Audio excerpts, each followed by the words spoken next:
Edmonton Oilers power forward Evander Kane has been one of the NHL's most polarizing figures during his career, and this offseason is no different as there are several conflicting reports regarding Kane's health. So today we're going to take a look at Evander Kane, his health issues, and whether or not he's going to be healthy this upcoming NHL season. Hey everybody, welcome into Clearing the Benches, your one-stop shop for hockey content. If you go ahead and hit your subscribe button right now, you'll be sure to be in on all of our future videos. Well, everybody knows Evander Kane is a very, very physical player. He is 33 years old, and he has 900 plus NHL games under his belt. As a net front presence, as a guy who likes to get physical, he's taken a lot of sticks to the back, he's taken them to the hip, and I'm sure he's taken a few between the legs, that is for sure. So when we take a look at Evander Kane, last year he said he was dealing with a sports hernia injury throughout the season.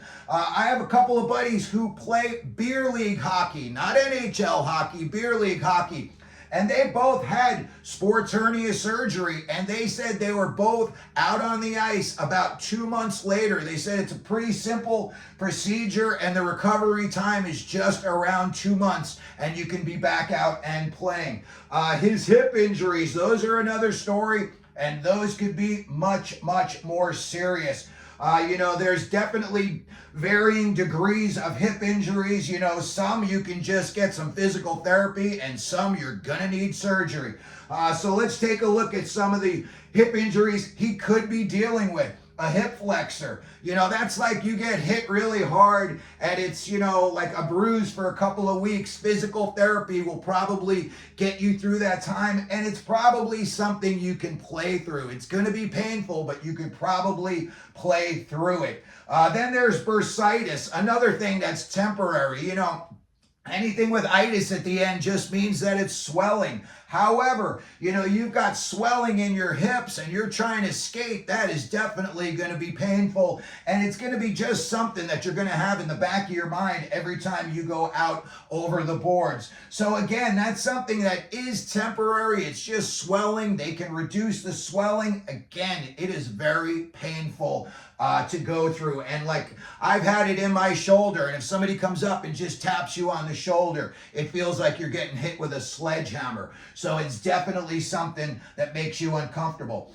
He could have a labral tear. If that's the case, he could have arthroscopic surgery. And now you're talking about 4 to 6 months of recovery time.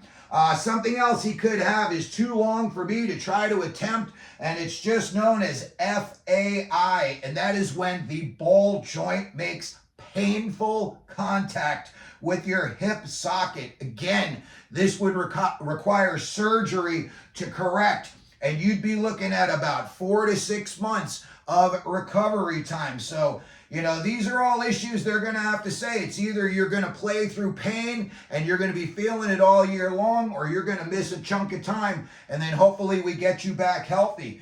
Something else it could be is osteoarthritis, which is basically just wear and tear on your body to the point where you may need hip replacement surgery. Hip replacement surgery is another one of those things. You're going to be out for a while. And then to try to come back and play in the NHL, I would think that would probably be closer to like 6 to 8 months than 4 to 6 months. Then he could have a fracture. He could have a stress fracture. He could have a hip fracture. Again, this would require surgery. And I don't want to say major surgery, but surgery enough that he would miss 6+ months in recovery time. If I was Evander Kane and I was going through this, I'm somebody who played a lot of beer league hockey, and you don't want to miss a game, especially when you're paying to play. You're willing to play through some pain. When you're in the NHL, it's a different story. You've got the best of the best around you. You should be getting the best advice. You should have the best doctors. If I was Evander Kane, what I would do is, if it's, the sports hernia, I would have it and I would get it taken care of now. And then if it were possible to have the hip procedure done at the same time, I think I would do that as well. And again, depending on what kind of an injury it is, you could be looking at he's going to miss anywhere from 2 months to 6+ months. So if I were the Oilers, what I would try to talk to Kane about and say to him is, listen, why don't you have the surgeries that you need now? Maybe you're going to be out until Christmas. Maybe you're going to be out until the middle of January. But at that point, we can get you back out on the ice. We can try to get you back into what they're going to need him for, and that's playoff shape. Regular season is not going to mean much.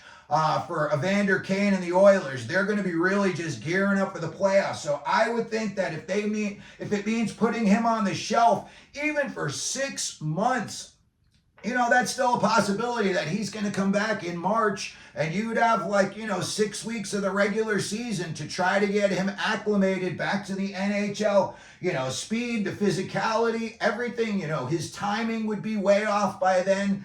So if it was me, I would say to him, listen, get the surgery now. Maybe you're out till Christmas, maybe January. In January, we reevaluate you, and then we decide if you are healthy enough, we're just going to keep you in the lineup, and you're just going to play until you can't play anymore. And if you are not healthy enough, and we think that you just need maybe another month or so of recovery time, that's when you could be looking at LTIR. LTIR is the player is going to miss 24 days or 10 games. One of those two has to happen before he can be put back on your roster. If he doesn't come back, let's say he has surgery and, he tries to come back and he's just not able to round himself into shape to play this season, that would still give Stan Bowman some time to, look into a trade and try to replace some of his scoring. He's a big playoff guy. He plays a playoff game. He's very aggressive. He's hard to the net. And, he's not afraid to, get in a scrum or two, that's for sure. So if I were the Edmonton Oilers and I were Evander Kane, I would get the surgeries you need, and I would get that taken care of now. Even if he misses until January, February, March, you still got some time to get him back in your lineup and see what you've got going. So that's going to do it for today's video. Let me know what you think down in the comment section. If you think Kane should have surgery or if he should try to play through it, what would you do if you were Kane? What would you do if you were the Oilers? If you could, please hit your like button. If you'd like to share the video, that would be awesome. Don't forget to subscribe. And as we always do here at Clearing the Benches, let them know you're out there.